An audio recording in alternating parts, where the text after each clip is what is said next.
Targeted intervention ahead for Nigeria's rural farmers as Vice President Kashim meets Presidential Food Systems Committee.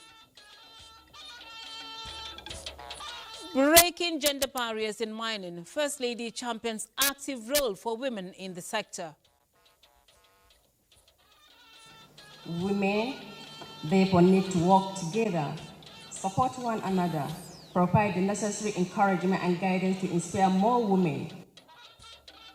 Plus, accountability in governance. Cabinet members present scorecards at second ministerial briefing. We are back on the reconstruction and completion of Beledolo-Ogriagbene Road, which is in Delta State. Good evening. This is Network News on NTA. I'm Lami Ali. Glad to have you join us tonight. It's an exciting lineup. Hingino John Adams joins us from Lagos. Benny Adams is on the business bit, and AY, our own Ayodeji Makinde, has all the sporting news you need to know. Remember, you can watch this broadcast live on our website, nta.ng/live, and on our other social media handles displayed on your screen. Let's get started. In a move to address Nigeria's food security challenges, Vice President Kashim Shettima has reaffirmed the federal government's commitments to supporting local farmers through targeted interventions. He gave the assurance during the steering committee meeting of the Presidential Food Systems Coordinating Unit at the Presidential Villa. State House correspondent Abdurrahman Jibrila reports that the Vice President said the economic realities facing local farmers demand strategic government intervention to reduce production costs and support local farmers. The Vice President specifically directed Governors Umar Namadi of Jigawa State and Francis Nwifuru of Ebonyi to engage with a Brazilian delegation, being the two major food-producing states in the Federation. The two governors acknowledged the unit's critical role in transforming Nigeria's agriculture and ramping up food production. Technical assistant to the President on Agriculture and coordinator of the unit, Marion Moon, reaffirmed commitment to ensuring affordable food for all citizens while incentivizing increased production to maintain food stability. Nigeria's First Lady Oluremi Tinubu says women must be allowed to play critical roles in steering the mining industry towards a more sustainable and equitable future. The First Lady stated this as the Maiden International Women in Mining Conference with the theme Empowering Women in the Mining Industry, Promoting Gender Equality, Economic Empowerment and Investment Opportunities. She was represented by the wife of the Vice President, Nana Shettima, at the conference, which is also geared towards breaking gender barriers, bridging the gap for women in the mining industry, creating platforms and collaboration, as well as attracting investments and increased opportunities for the women in the industry.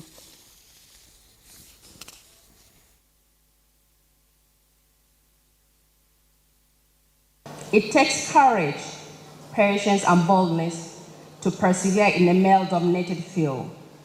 Women, therefore, need to work together, support one another, provide the necessary encouragement and guidance to inspire more women to take advantage of the platform that is being provided and align with the renewed hope agenda of His Excellency President Bola Ahmed Tinubu GCFR to unlock energy and natural resources for sustainable development. The solid mineral sector, which contributes an estimated 7% to Nigeria's GDP, has the potential to drive massive job creation and industrialization. However, it cannot achieve its full potential if women remain underrepresented and underserved. Investing in women is not just a moral obligation, it is an economic necessity. Throughout this conference, we will engage in critical discussions on various aspects of women's participation in the mining sector, including workplace inclusion and career advancement. She charged women in the industry to unite and support one another in order to become a force to be reckoned with in their respective areas in the industry. The federal government, through the Ministry of Solid Minerals Development, on April 30, 2024, developed a gender strategy for the mining and steel sectors, demonstrating its commitments to ensuring that women prosper in the traditionally male-dominated fields. Now, the landscape of women empowerment in Nigeria is becoming brighter as a fresh set of 18,500 beneficiaries across the country take delivery of economic empowerment items. The intervention is being undertaken by the Office of the Senior Special Assistant to the President on SDGs in collaboration with the Renewed Hope Initiative. State House correspondent Adeni Itai reports that Nigeria's First Lady Oluremi Tinubu flagged off the presentation with beneficiaries in the Federal Capital Territory. The North Central states of Benue, Kogi, Kwara, Nasarawa, Niger and Plateau are having the first shot in this round of intervention, with 500 women drawn from each state and the Federal Capital Territory taking delivery of empowerment items including gas cooker, deep freezer, generator and grinding machines. We present you the gas cooker. Flagging off the distribution with presentation to beneficiaries in the 6 area councils of the FCT, Nigeria's First Lady Oluremi Tinubu says the gesture is another bold move in the ongoing efforts to provide women with tools, platforms and resources to contribute their quota to the national economy. The items being distributed today are to equip our women with the necessary tools and resources they need to build successful businesses and to contribute to the prosperity of our great nation. This program aligns with the renewed hope agenda of His Excellency President Bola Ahmed Tinubu GCFR, which prioritizes inclusivity, economic growth, and sustainable development for all Nigerians, particularly women's economic empowerment. She says with the empowerment, beneficiaries are now critical to the realization of sustainable development goals in the country. To the beneficiaries of this empowerment program, let these items serve as a foundation for creating better life for yourselves and your families. I hope and pray that what you receive today will prosper in your hands. This initiative directly aligns with SDG Goal 1, no poverty, SDG Goal 2, no hunger, SDG Goal 3, good health and well-being. As the beneficiary will be able to take care of themselves even if they are not well. We're not just giving handouts. We're going to empower women to be able to key in to the national agenda of and Mr. President's vision of building $1 trillion economy. Women are ready. We believe that each woman receiving this item today will use them to transform herself and the lives of people that are around her. From all the families and communities, transformation through RHI, grassroots, and local economy is real. With a firm belief that disabilities must go along with responsibilities, Esther Aku stands out among the 500 beneficiaries. The intervention, she notes, is another big score for social inclusion in the country. This gas cooker today will go a long way in helping me in baking my snacks that I will be marketing to the public. This item that they give me will improve my business very well. It will change my life. The South-South zone is next in line as beneficiaries in the other 5 geopolitical zones get set to take their turn. In the State House, Adeni Itai, NTA News.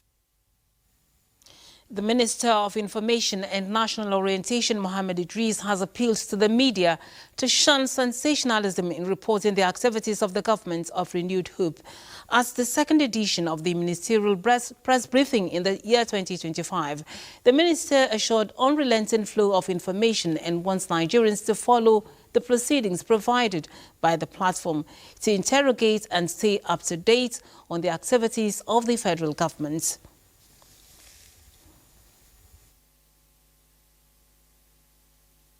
That these ministerial press briefings will be given the widest possible coverage through both the traditional and the social media platform, as well as also ensuring that feedback mechanism is properly in place. Like I promised during the inauguration of the 2025 ministerial press briefing, this is one of the efforts of the Tinubu administration to ensure that Nigerians are always informed as accurately as honestly, as transparently as possible about all programs and policies of government.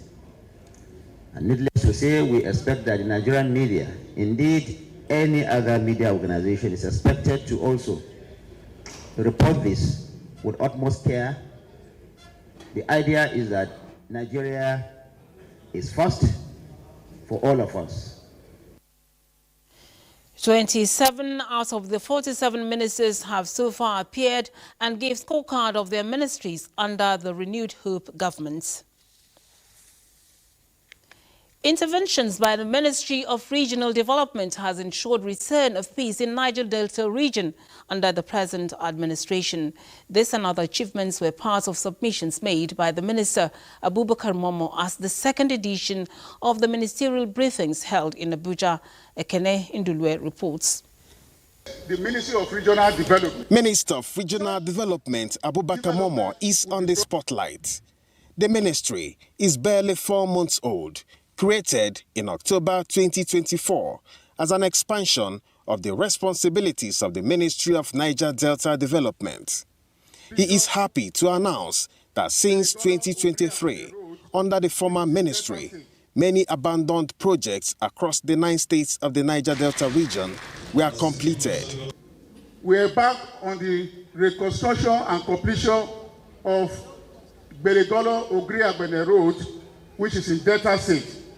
We also completed the rehabilitation of Ukwala, Iguruta Road, Phase 1 in Imo State. And in addition, we also initiated projects in order to meet the infrastructural needs of the region. The ministry recently assumed supervision of newly created regional development commissions, and the minister is promising tailored solutions to challenges across the regions. I have to commend the President Bola Ahmed Tinubu, for not only deeming it necessary to create the Ministry of Regional Development. Such development will be brought to the grassroots.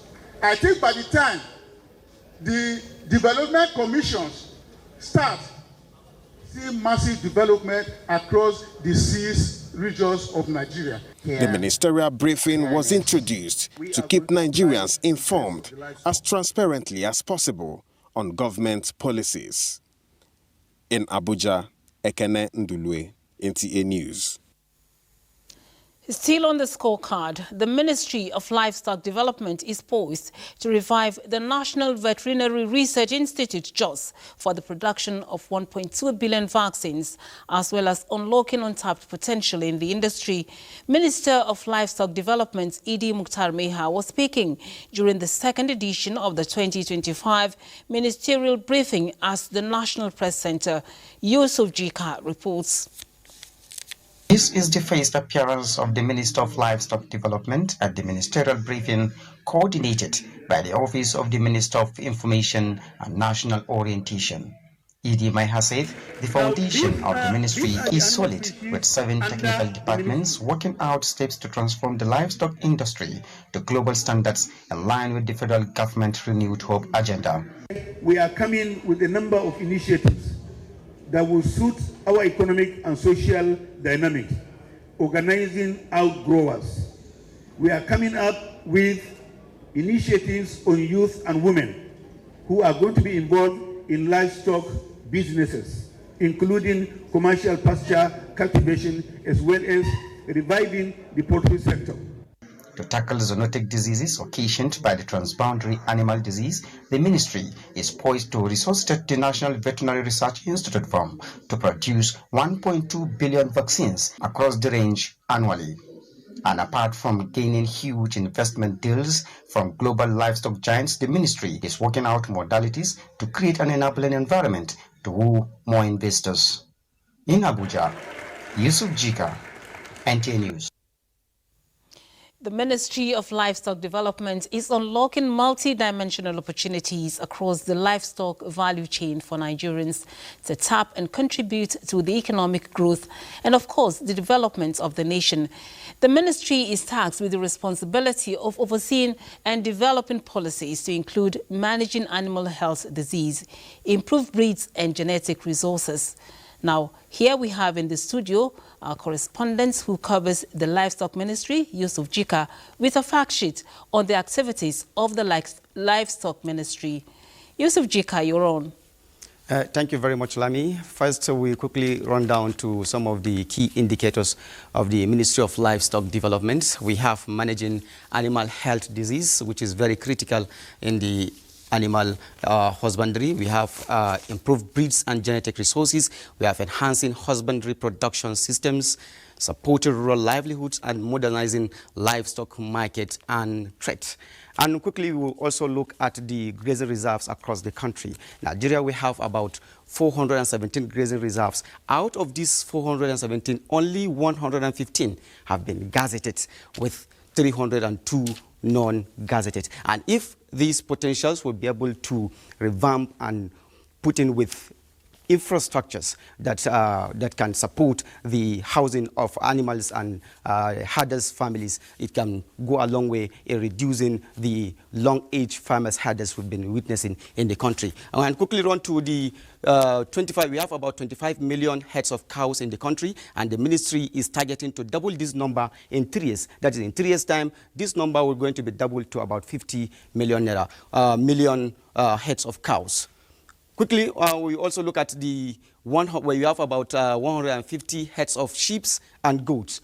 The sheep and goats in Nigeria is totaling about 150 million, and the ministry is expected to increase this number to about 250 to 300 in the next 2 to 3 years. And also, we'll be looking at the increase. We'll be looking at the 250 million poultry. The poultry industry has been successfully achieved some certain level of modernization in Nigeria with 250 million, and the ministry is looking up to increase this number with 100%. That is, in no distance time, this number is going to be doubled to about 500 million heads of poultry birds.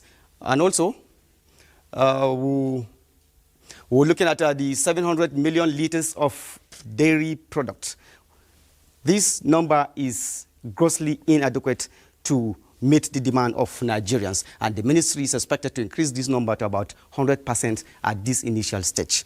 And also, there are about 905 million pigs, and this is to show that Nigeria is one of the largest countries with the pigs production in Africa.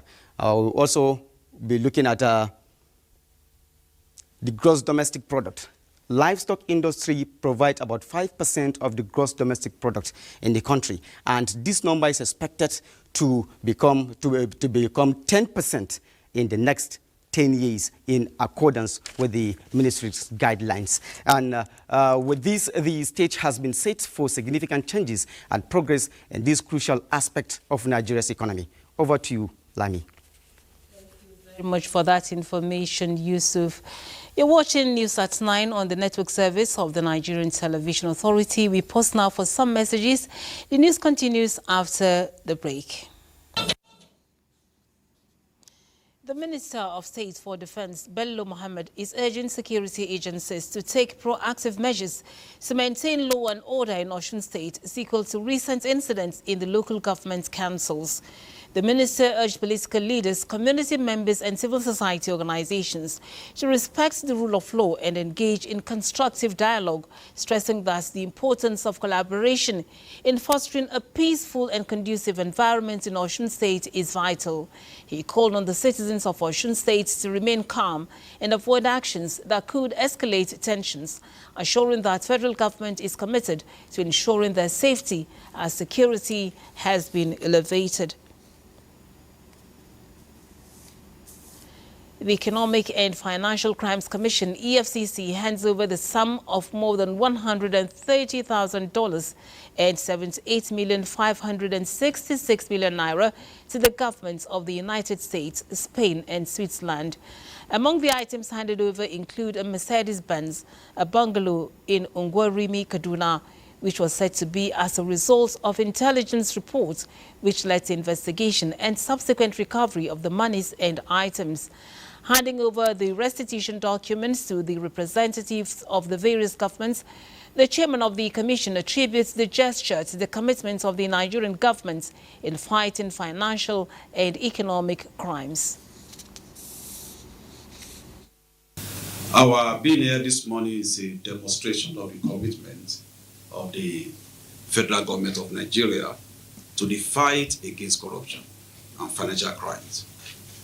A commitment to good governance, a commitment to stimulating the economy, and a commitment to prove to the entire world that Nigeria is not a safe haven for financial crimes.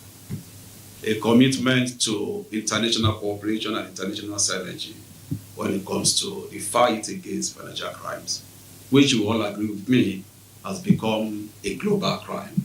This is really unprecedented development, and you cannot believe the impact that this development will have on the mandate of the ministry, because it makes our work a whole lot easier. We really do appreciate and we thank the EFCC. The EFCC is just not operating in Nigeria. The EFCC is a major global contender.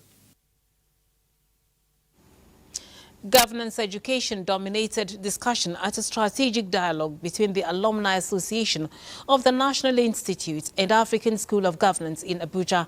Ayodiji Makinde reports on this rejuvenated approach to sharpen governance and leadership in the country and Africa. Nigeria's return to democratic rule in 1999. Development issues remain a drawback for governance among leaders and followers.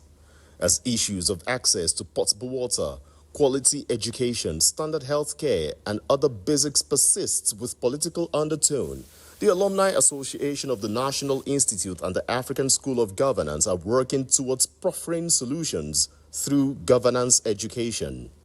Experts at this dialogue call for a newer approach in the processes of producing and teaching leaders. They maintained that governance must be transformative, adopt a worldview approach, while leadership must be context-specific to the environment. The ASG's mission to empower African leaders through innovative public policy education and research resonates deeply with ANI's mission to champion inclusive and transformational government. The population explosion, if it is not outpaced by economic growth, if it is not matched with skills and proper training, and then access to finance for people to become entrepreneurs, we have trouble looming ahead. Every human being where you give power, and there's no deliberate effort to call to account, people run away with power.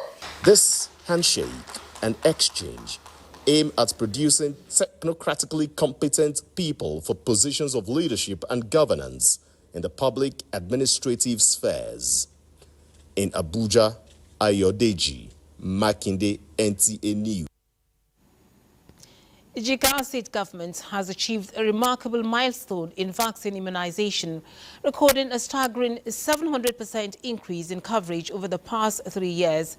This breakthrough has saved the lives of more than 700 mothers and children annually, marking a significant step forward in public health. The achievement was highlighted during the closeout ceremony of the Global Alliance for Vaccine Immunization Gavi project, implemented under the supervision of UNICEF in partnership with the Jigawa State government. The event held at the Government House in Dutse celebrated the transformative impact of the immunization program on the lives of vulnerable communities. Mohammed Musa Askira reports.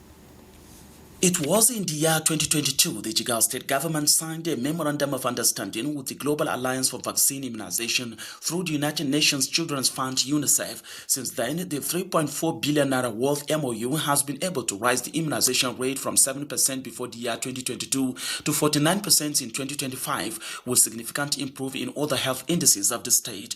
These stakeholders in the health sector say was achieved through funding generated from the MOU to train health workers and engage midwives, implementing outreach services and appointing health ambassadors to get to the hard-to-reach areas for vaccination and improving skilled birth attendants to reduce maternal mortality rate in the state.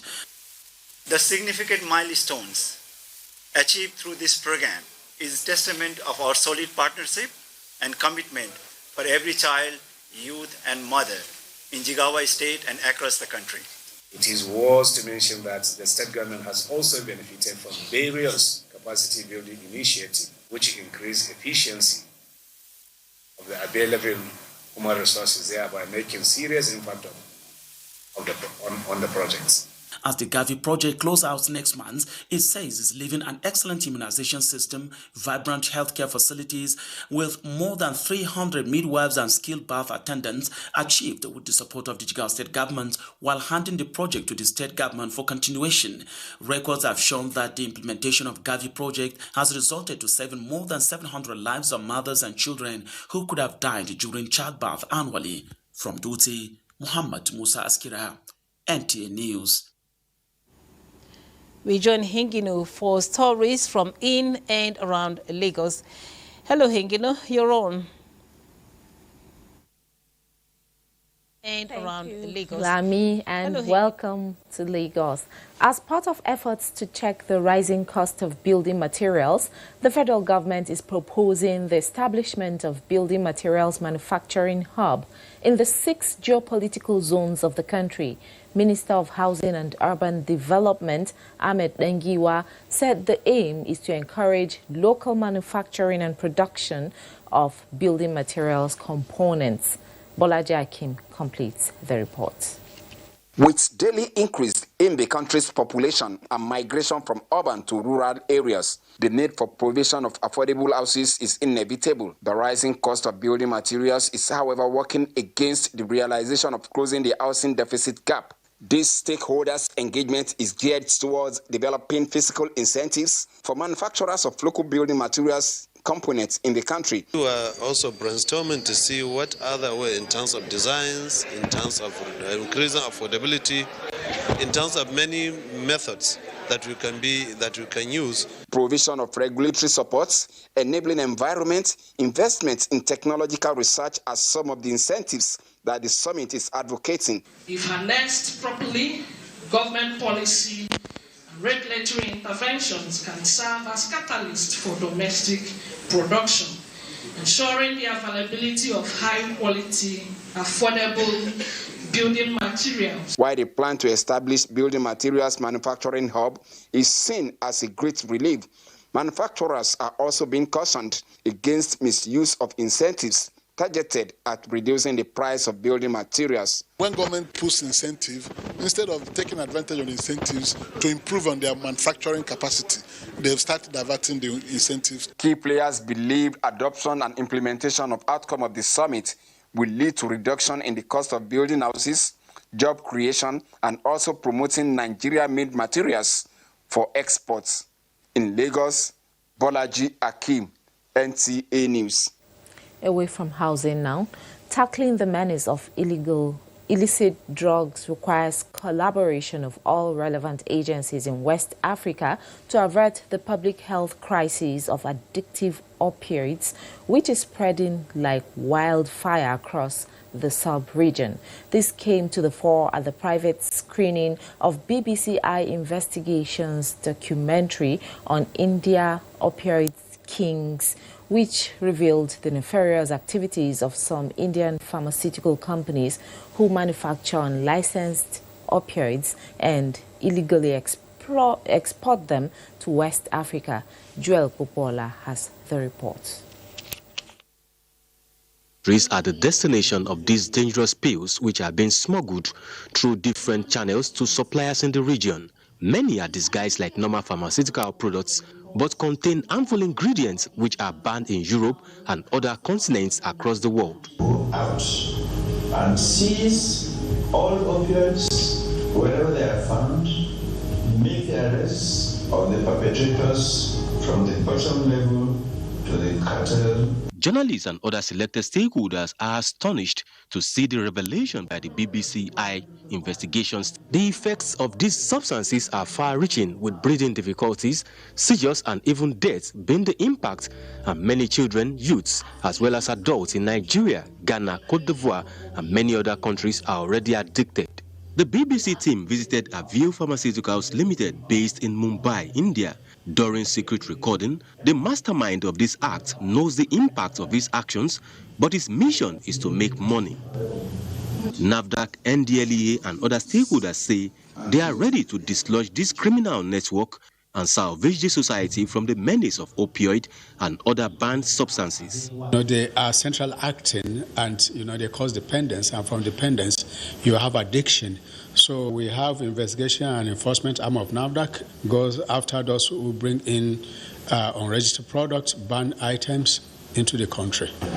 We are to ensure that the supply chain is well maintained, products are not getting into the wrong hands. The Indian government and concerned authorities promise to take necessary actions against those involved in the unlawful act. In Lagos, Joel Bukbola, NTA News. That's it from Lagos. The news will continue after the break. You're welcome back. President Bola Ahmed Tinubu congratulates Chief Shuaibu Folabi Oyedokun, a renowned elder statesman and chieftain of the All Progressives Congress, APC, on his 90th birthday. In a statement, President Tinubu acknowledges Chief Oyedokun's lifelong dedication to the nation, praising his invaluable contributions to the APC in Osun State and beyond. The president expresses his gratitude for Chief Oyedokun's life of impact, wishing him continued strength, wisdom and good health to sustain his contributions to Nigeria. The president says Oyedokun's enduring legacy as a respected elder statesman and a leader, his commitment to a greater Nigeria will undoubtedly continue to inspire future generations of leaders.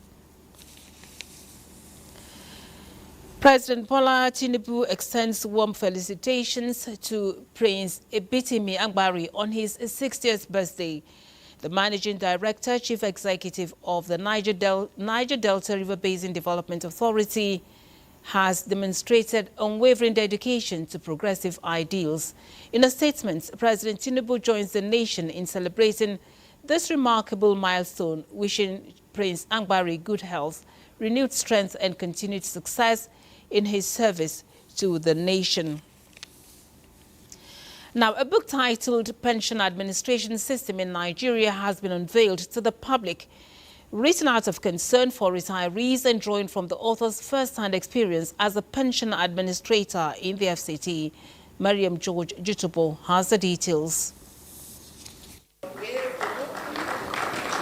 The 7-chapter book highlights issues in pension fund administration and exploring the Pension Reform Act. The book aims to improve the pension sector and assist public officers in planning their retirement. It's not only government that can arrange a pension system for you. As a worker, you can also put in place a pension arrangement for yourself. In this way, from the very first day you start your career, you can now start setting aside some amount through a pension fund administrator. Stakeholders commended the author, Nanzing Ndeng, former director of the FCT Area Council Staff Pension Board. The renewed hope of pension schemes, the renewed hope of retirement strategy, the renewed hope for pensioners is here.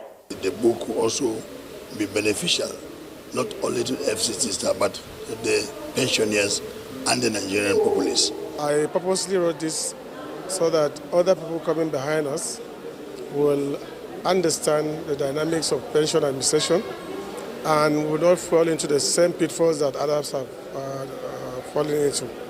So the motivation is for us to have a more sustained pension administration going forward. The author hopes the book will impact pension administration in Nigeria. Mariam George, Jitubo, NTA News. Time for business news with Benny. Benny, you're on. Thank you, Lami. And we start with Africa's economy at a glance, with particular interest in the financial sector in Nigeria, Ghana, Egypt, Tanzania, and Morocco. In Nigeria, the CBN haven't retained rates just yesterday. Is saying all banks should publish dormant accounts and unclaimed balances on websites, adding that the institutions must include account holder names, account types, and branch locations. The information must also be shared annually in national newspapers or microfinance bank locations across the country. And this is to ensure that depositors' money is not lost. And somewhere in Ghana has also domestically owned banks increased share of secured loans. This is as the bank's Q4 2024 report shows domestically owned banks' share of secured loans rose to 48.5%, up from 25.4% in Q4 2023. While the foreign bank's share dropped to 51.5%, the average secured loan rate actually decreased by 28.6%. And from Ghana, we move to Egypt. Just as Nigeria actually reduced or retained rates, the Egypt Central Bank kept interest rates unchanged, and for the 7th consecutive time, citing a cautious approach to balance economic recovery with inflation risks despite strong growth in manufacturing and transportation. Inflation remains a challenge, with food prices easing but non-food inflation. And from Ghana, we look to Tanzania. Tanzania is another interesting country where the bank has actually gone to invest 500 million shillings to boost access to affordable mortgages in Tanzania. That is to also ensure that we have so much money for the MSMEs to invest in. And lastly, looking at Morocco. Morocco at this time is going to the bank to ensure that Morocco is going to the bank to ensure that it gets enough money for projects that are related to the 2030 World Cup. A quick look at the markets, talking about Nigerian equities market now. The equities market continued trading in red as the all-share index fell 0.07%. Elas was the most traded in volume, while Fidelity and Zenith Bank followed closely, just as Aradel contributed the most in value traded. While in South Africa, for South Africa and Tunisia, is all green, where the South African market closed trading at 0.03%, while for Tunisia, Tune Index, the shares appreciated by 0.83%, it closed at 10,511.21%. Well, this is it and business. Lami, it's over to you. Approaching the holy month of Ramadan, as demonstrated by Prophet Muhammad, peace be upon him, requires sincerity of purpose and spiritual purgation of all bad behavior. Imam of the National Mosque, Abuja, Professor Ilyas Osman, reminds Muslim worshippers in his Jumat sermon as he encourages them to be ready for the month of redemption and blessings. Abdullahi Ajia reports. The Imam, Professor Ilyas Osman, while making references to the Holy Quran and Hadith of the Prophet, peace be upon him, on the month of Ramadan, told the congregation that the Quran establishes as a special period for spiritual rejuvenation for mankind to explore through increased acts of worship in the form of giving out charity, prayers, and glorification of Allah. Ramadan is a period when a Muslim exhausts all his potential, the spiritual potentials. Each and every one of us here knows what cobweb are there in your heart. You make sure you clear your heart from all the cobwebs, because when you clear your heart from the cobwebs, Almighty Allah will help you. But if you enter the month, the sacred month, with a lot of cobwebs in your heart, then there will be serious problem. So you make sure that anybody that you offend or you offended before the Ramadan, make sure you go to him for amendment. Described as a month of the Quran, the cleric said recitation and tafsir of Quran should be intensified. Anybody that wants to, observe a very comfortable Ramadan need to save for Ramadan. So now we need to start saving for the Ramadan. Sincere repentance before the Ramadan, the religious leader emphasizes as key to the spiritual preparation for one of the pillars of the Islamic faith. In Abuja, Abdullahi Ajia, NTA News. Sports update is next, and Ayo is here. Thanks, Lami. Let's begin by telling you that despite issues which heralded Nigeria's full participation at the Invictus Games in Vancouver, Canada, Team Nigeria returned to the country with 6 medals despite 14 athletes competing against the initially planned 21 athletes for the Games. The Games, founded in 2024 by the Duke of Sussex, Prince Harry, celebrated wounded, injured or sick service personnel and veterans world over. The Defense Headquarters and Africa Unconquered Foundation against all odds, with the absence of Director of Sports. The team captain and the team physiotherapist registered Team Nigeria on the medal table as Ruth Simon clinched gold medal in the rowing competition, while in sitting volleyball, Effium Atiga, Ahmed Thomas, Ijigba Robinson, Salisu Danjuma, Dazi Ayuba, Goza Ihanacho, Joseph, Yahya Abdul Hamid, Ifoma Lovelin, Uwagbo Dimka won, just as Gloria won in the swimming and rowing competition. Igube Festus won bronze and Dimka also secured bronze in the rowing competition. Co-founder of the game, Derek Kobina and Elvin Atsegwasi, notes that after months of preparation, there is a renewed commitment to showcasing the resilience and strength of the competitors as Nigeria is slated to host the Invictus Games in 2029. That's your sports. It's back to Lami. Thank you, Ayo. Nigeria's First Lady Oluremi Tinubu has described the late Afenifere chieftain Pa Ayo Adebanjo as a political leader who stood in defense of democracy in the country. She said this during a condolence visit to the Lekki residence of the late political activist in Lagos, expressing gladness that she was able to see the late elder statesman shortly before he passed on. The First Lady noted that despite political affiliation, late Chief Ayo Adebanjo was still family.